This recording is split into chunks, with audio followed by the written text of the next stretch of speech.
Let me just go on Instagram quickly. 1 hour later. Oh gosh, not again. What a waste of time that was. Hey friends, I'm Acta, a dentist living in the UK, and on this channel we explore the ways that we can protect our happiness and our well-being through self-care. So grab yourself a hot drink and let's get cozy, because today we're talking about social media. There was a time where I wasn't on a single social media platform, and the main reason for that was just so that I could study for my exams. She needs to sort out her priorities. But it was also to get away from the negative effects that I associated with social media, like comparing myself to others, getting FOMO from seeing other people's holiday photos, and just being less productive. However, since I've been back on social media, I have noticed a lot of positive benefits. The thing is, I'm so aware of the fact that social media can potentially be so toxic to our well-being and our happiness, which is why I try to be really intentional with my social media use. And in today's video, I'm going to be sharing how. I'm going to talk about thinking what platforms you're on, sticking to your intentions, thinking about what you're putting out there, and controlling social media so that it doesn't control you. So the first thing that I did was think about each platform. I feel like so many people have multiple social media accounts, but for me, I had to take a step back and think about what I was actually using each platform for. So with Instagram, I use that purely for inspiration and getting ideas, almost as if it's Pinterest. And I also use it as a way to connect with people who I've met online. On the other hand, I use YouTube as my creative outlet and a way for me to share ideas. Now, I had Facebook for the longest amount of time, but to be honest, the only reason I was on it was for the sake of it and as a way to see what other people were up to. I quickly realized that the people who I was connecting with were people who were acquaintances that I probably wouldn't make plans with anytime soon. So I had to ask myself, why am I stalking them? Why am I following what they're getting up to? And is it really affecting my life in any way? Now, I'd be happy if I bumped into an old acquaintance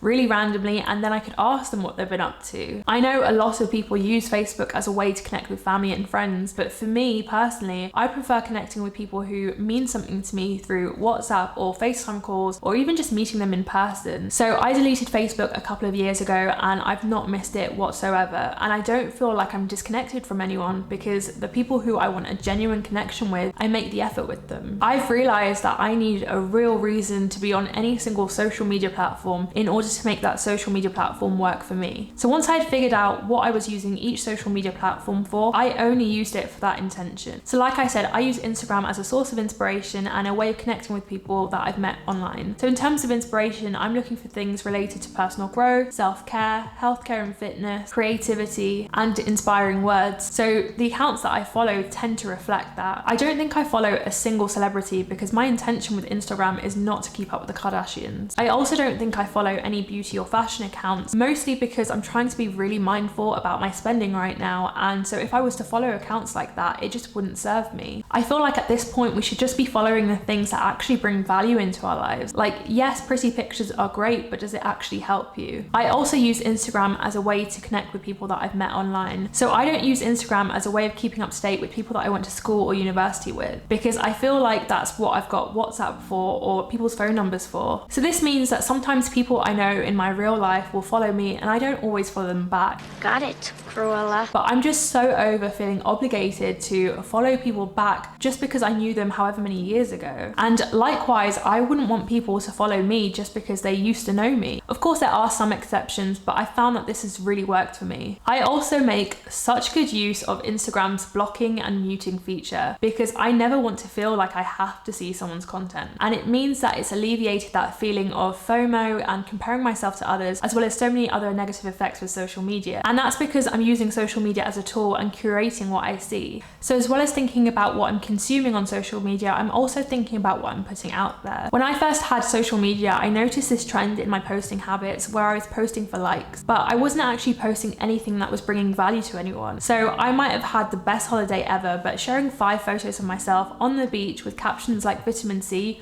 wouldn't do anything for anyone but maybe make them feel bad, and that's not what I wanted at all. So nowadays I'm trying to be more aware of when I post, and I'm trying to post only when I've got things to say or things to share. It just means that I'm not posting for the sake of it or adding to the noise that's already there. I'm still trying to get better at this because it's so easy when you get dressed up to the nines to want to take photos of yourself and share that, especially considering all of the content we already see on social media. But now every time I'm about to post something, I always ask myself, is this going to help anyone? And sometimes it's even just a caption. Now obviously Obviously not everything has to be insightful or educational or inspiring, but I just try to make sure that the reason that I'm not posting is for attention and validation or to show off. And I definitely don't feel like I need a parade for moments of my life from people on the internet. Even with YouTube, I'm trying to be really intentional with what I share. So at the beginning, I was sharing skincare videos, but I became really mindful that I didn't want to encourage people to buy lots of products. And so now I post skincare videos a lot less. And obviously this does depend on why you're on social media, but I just think it's important to post in alignment with your intentions. Control social media so it doesn't control you. So even though I had established what social media platforms I was on and what type of content I wanted to put out there and consume, I was still mindlessly scrolling through social media. So the first thing that I did was sit down and decide what I actually wanted my usage to be. So you could set a time limit for how long you go on social media, like only going on for an hour a day. You could set yourself the rule that you're not allowed to go on social media past a certain amount of time, or you could even set a limit of only going on social media once a day. The other thing that I do is I turn off all post notifications because I don't want to be told when to go on social media. I want to be able to make that choice myself, and I feel like those red badges just do not help that. Another thing that I think is really important is to follow your feelings. So whenever I'm feeling inadequate, really upset, or just really insecure, I know that social media is not the right place to be. I feel like social media can make things like anxiety, depression, loneliness, and insecurities worse. So I feel like it's really important for us to protect ourselves by taking a step back whenever we feel those things. And in that way, we can make sure that we're controlling social media rather than letting social media control us. Social media can definitely be amazing. I mean, I've met so many amazing people on social media, whereas in my real life, I find it so hard to meet people who have the same interests as me. But at the same time, it can be so easy to be swept up in it. So I hope this video helps you with making social media a tool rather than something that sweeps you away. And if you enjoyed this video, be sure to check out my video on setting boundaries. Thank you so much for watching, and I'll see you guys in my next video.